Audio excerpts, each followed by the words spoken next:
అయితే ఇప్పుడు కలియుగంలో రాహు పరిపాలిస్తున్నాడు కాబట్టి ఎవరు ఏది యూట్యూబ్ లో ఏది చెప్తే అదే నిజం అనుకుని కన్ఫ్యూజ్ అయిపోయి ఏదికి తెలీదో ఏది కరెక్టో తెలియక కన్ఫ్యూజన్ స్టేట్ లో ఉన్నారు. ఒక ఆయన అయితే నాకు నవ్వొచ్చింది, ఒక యూట్యూబర్, వాడి వయసు 30 సంవత్సరాలు కూడా ఉండదు, 24, వీరబ్రహ్మేంద్ర స్వామి వారి కాలజ్ఞానం అంటే ఏంటనుకుంటున్నారు? జస్ట్ ఇంతకు ముందు 2G ఫోన్ ఉండేది, తర్వాత 3G, తర్వాత 4G వచ్చింది కాబట్టి 5G వస్తుందని చెప్పారు. దిస్ ఇస్ అంతే. వీరబ్రహ్మేంద్ర స్వామి ఇంకా గొప్ప ఏముంది, 5G వస్తుందని ఎస్టిమేట్ చేసి చెప్పారని ఏదో మామూలుగా లౌకికవాదిని చెప్పినట్టు చెప్పారు. తప్పు. వీరబ్రహ్మేంద్ర స్వాముల వారు 1962వ సంవత్సరంలో అష్టగ్రహ కూటమి వస్తుందని చెప్పారు. వచ్చింది.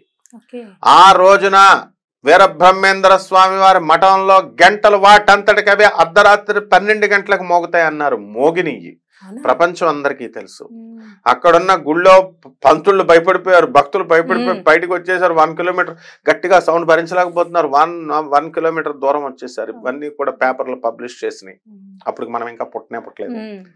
నెక్స్ట్ అది అయిన తర్వాత వీరబ్రహ్మేంద్ర స్వాముల వారు చిన్నప్పుడు ఆవుల్ని కాస్తూ గోవిందమ్మ దగ్గర ఉన్నప్పుడు ఆవిడ ఆ కాలజ్ఞానాలు రాసినటువంటి ఒరిజినల్ ప్రతులన్నీ కూడా ఒక పాతేసి దానిపైన చింత చెట్టుని వేశారు. ఆ చింత చెట్టు పుయ్యదు. 1962లో